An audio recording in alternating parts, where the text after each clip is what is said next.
정부가 올해부터 5년간 총 5,756억 원을 투입해 인공지능과 가상현실, 빅데이터 등 4차 산업혁명 분야의 인재 10,000명을 육성한다는 청사진을 밝혔습니다. 어떤 방식으로 진행되고 또 지적되는 문제점은 없는지 임상재 기자와 이야기 나눠보도록 하겠습니다. 안녕하세요. 안녕하십니까?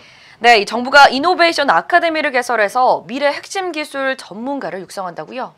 네, 과학기술정보통신부는 지난달 26일 4차 산업혁명 선도인재 집중 양성 계획을 발표했는데요.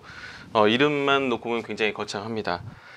정부는 이노베이션 아카데미라는 전담 교육기관을 개설해서 교육을 맡기기로 했는데요. 또한 석박사급 인재는 해외로 보내고 대학원의 인공지능 관련 학과를 지원하는 등 인재 양성 시스템을 구축하겠다고 밝혔습니다.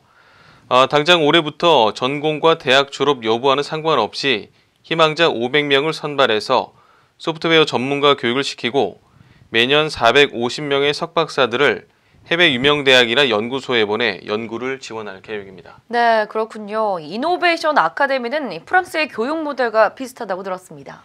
네, 그렇습니다. 정부가 도입하는 이노베이션 아카데미는 프랑스의 에콜 42를 벤치마킹한 소프트웨어 전문 교육기관이라고 볼 수 있습니다.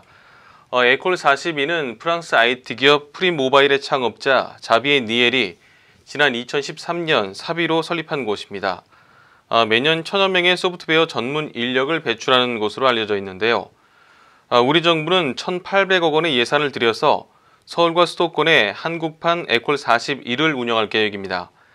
해마다 500명을 선발해 2년 과정으로 코딩 같은 소프트웨어 교육을 시킬 거라고 합니다. 네, 에너지와 의료, 신약 개발도 이 4차 산업혁명 시대를 대표하는 산업 분야로 꼽히지 않습니까?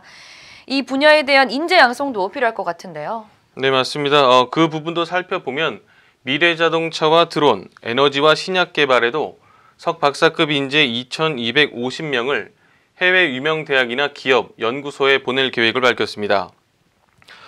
대상자는 올해 상반기에 450명 정도 선발할 계획인데요. 1년에 평균 1억 원 정도의 체재비와 연구비가 지원될 예정입니다.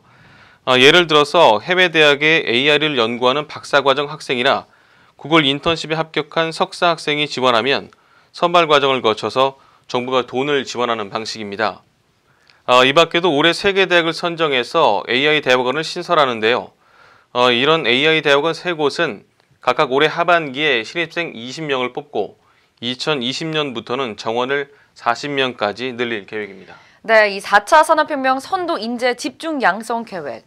앞서 말씀하신 것처럼 굉장히 이름이 거창합니다. 그렇습니다. 그만큼 계획대로 잘 진행이 돼야 될 텐데 잘 될까요? 네, 물론 계획대로만 잘 진행되면 좋겠지만 우려의 시선이 있는 것도 사실입니다. 숫자보다는 양질의 교육이 우선이다 이런 지적이 나오고 있는데요.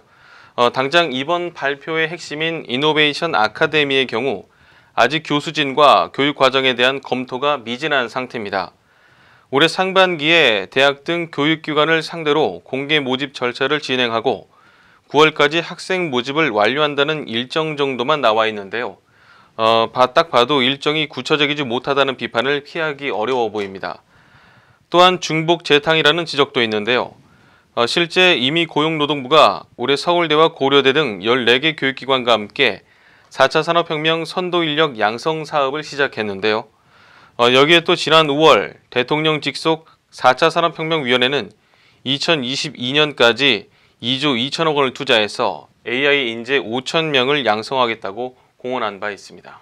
네, 올해부터 5년간 4차 산업혁명 전문가 10,000명을 육성하겠다는 정부의 거창한 목표가 공연불에 그치지 않도록 숫자보다는 양질의 교육의 관건이라는 전문가들의 의견과 이 지적을 정부가 귀담아 들을 필요가 있어 보입니다.